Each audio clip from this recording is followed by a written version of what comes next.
आणि भारतीय क्रिकेटची पंढरी म्हणून संबोधला जाणाऱ्या मुंबईमधील ऐतिहासिक वानखेडे स्टेडियमला आज म्हणजेच 19 जानेवारीला 50 वर्ष पूर्ण झाली आहेत आणि वानखेडेच्या 50वीच्या निमित्तानं मुंबई क्रिकेट असोसिएशननं आठवडाभर विविध कार्यक्रमांचं आयोजन केलेलं होतं। यासोबतच आज म्हणजे रविवारी वानखेडे स्टेडियममध्ये एक भव्य दिव्य असा कार्यक्रम सुद्धा संपन्न झाला आणि या कार्यक्रमासाठी मुंबई क्रिकेट संघाचे तसंच भारतीय क्रिकेटपटू हजर होते।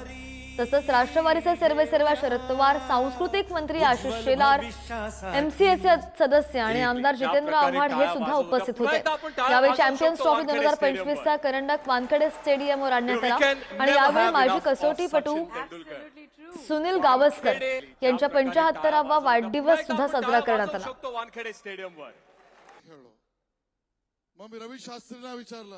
सगळ्या माजी कर्णधारांचा गौरव करण्यात आला, संतांचा सन्मान करण्यात आला। क्रिकेट मुंबई म्हणजे उत्तुंग भरारी घेऊया, उत्तुंग भरारी घेऊया, उत्तुंग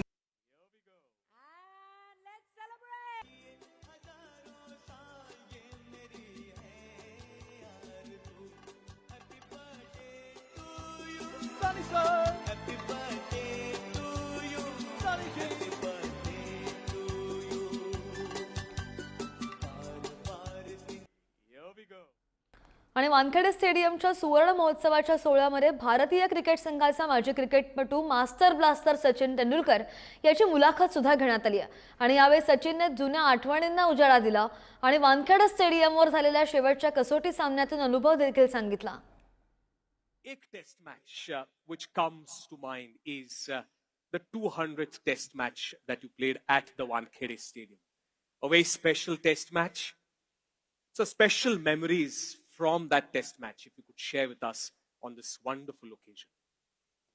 Well, obviously my last match and before the series was announced, the president of BCCI, Mr. Srinivasan, and made one request.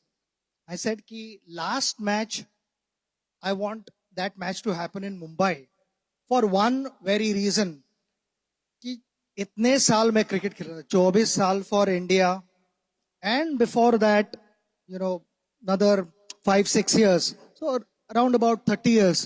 30 साल में मेरी माँ ने मुझे कभी खेलते हुए देखा नहीं था and उस समय मेरी माँ की तबीयत ऐसी थी कि she was not able to travel.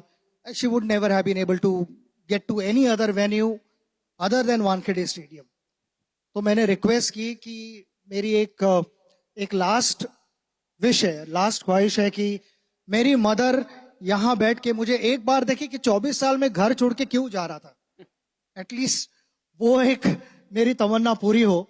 And very graciously BCCI accepted and kept the match here. But that match in fact was a very very emotional moment for me क्योंकि इतने साल बाद I knew कि ये आखिरी बार हो रहा है मेरे लाइफ में, it's never gonna happen again. मगर पहले दिन जब मेरी बैटिंग आई तो शाम को I still remember, you know, वो सब इमोशंस के साथ फाइट करते करते I had walked out to bat. West Indies team ने भी बहुत रिस्पेक्ट दिया, सारे स्पेक्टेटर्स थे, उन्होंने बहुत अच्छा रिसेप्शन दिया। सो ये सारे यू नो इमोशनल मोमेंट्स थे मेरे लिए।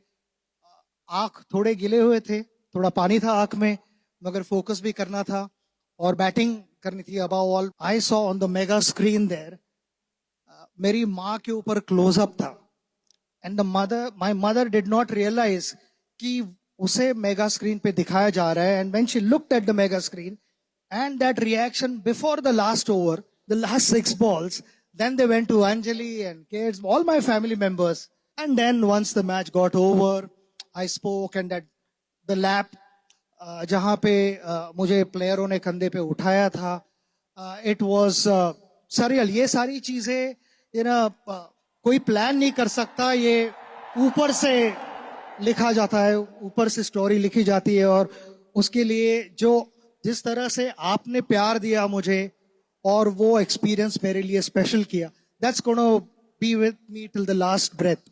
इट्स लाइक आई सेड कि जो आप कह रहे हो सचिन सचिन जो आप कहते हो, that will reverberate till the time I breathe.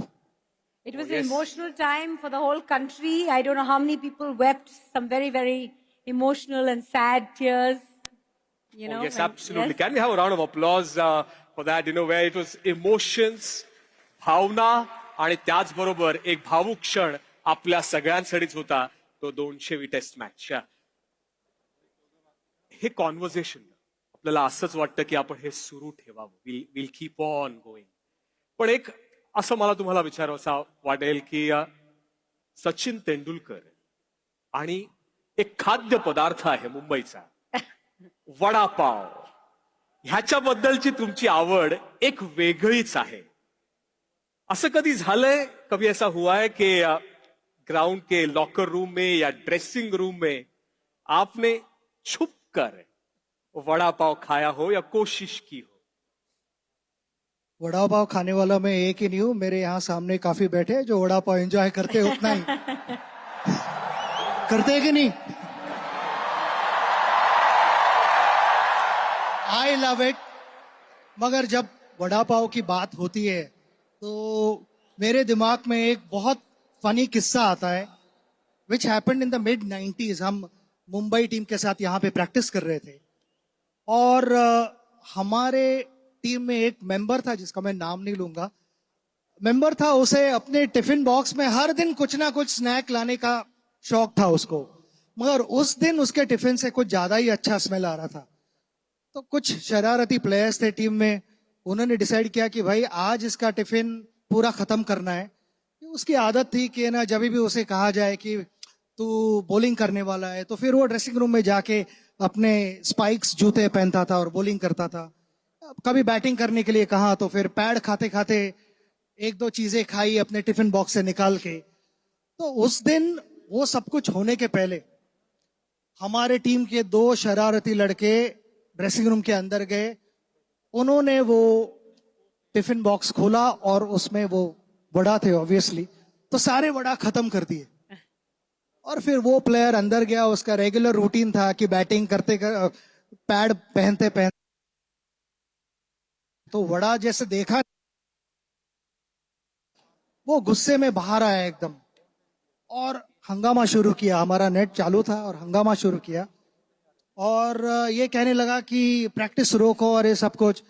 मेरे टिफिन बॉक्स को किसने हाथ लगाया, मेरे वड़ा किसने खत्म किए और ये सब, और चिल्लाने लगा कि जिसने भी मेरे वड़ा चुराए मेरे टिफिन बॉक्स से उसका पेट खराब होगा, उसको रात को नींद नहीं आएगी, मैं उसको शाप देता हूं. और हम हंस हंस के ग्राउंड पे लेटे हुए. प्रैक्टिस 5 मिनट रुकी मगर किसी के मुंह से नाम नहीं निकला. वो अभी भी हमने इंटैक्ट रखा हुआ है. मगर आणि वानखेडे स्टेडियमवरून सचिन तेंडुलकर यांची मुलाखत पाहत होता आणि यावेळी त्यांनी अनेक जुन्या आठवणींना उजाळा दिलेला आहे. मात्र दुसरीकडे टीम इंडियाचा कर्णधार आणि मुंबईकर रोहित शर्मा याने सुद्धा वानखेडे स्टेडियमवरील स्मृतींना उजाळा दिला आणि रोहितने या प्रकट मुलाखतीमध्ये अनेक विषयांना हात घातल्याचंही दिसलं. पाहूयात. बचपन से सपना था वानखेड़े में क्रिकेट खेलने का. जब मैं 14 साल का था मैं यहाँ पर आके रणजी ट्रॉफी मैचेस देखता था. आपको थोड़ा जोर से बोलना पड़ेगा, सब इतना चीयर कर रहे हैं. करे दो.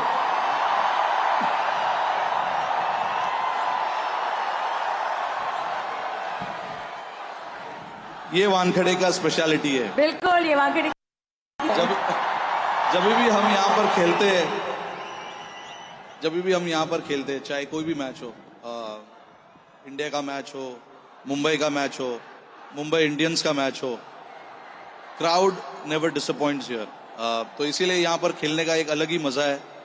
और इसीलिए जब मैं 2007 में हम वर्ल्ड कप जीत के आए थे साउथ अफ्रीका से, उसके बाद एक छोटा सा सपना मैंने भी देखा कि एक बार वर्ल्ड कप मुझे भी यहाँ पर लेके आना है. बट जब हम वर्ल्ड कप जीते और मुझे अभी भी याद है, हम बारबाडोस में थे और वहाँ पर स्टॉर्म और टोर्नेडो की वजह से हम बारबाडोस में ही फंस गए थे 3 दिन के लिए. तो वहाँ पर प्लानिंग चल रही थी कि इंडिया में जाके क्या करेंगे, कैसे करेंगे. तो दिल्ली में जाने का प्लान हुआ. फिर उसके बाद उसके बाद क्या करना है किसी को पता नहीं था, लेकिन मैं चाहता था कि वो वर्ल्ड कप यहाँ पर आए, मुंबई में आए और वानखेड़े पे आए। क्योंकि अगर जो 3 वर्ल्ड कप अभी हम हाल ही में जीते हैं, 2011 में और 2007 में, वानखेड़े पे उसका सेलिब्रेशन हुआ है, तो 2024 को भी यहाँ पर लाना बहुत जरूरी था हमारे लिए। तो वानखेड़े ऐसा ग्राउंड है, ऐसा जगह है जहाँ पे हर एक क्रिकेटर को खेलना और वहाँ पे उनके सपने देखना और सपनों को पूरा करना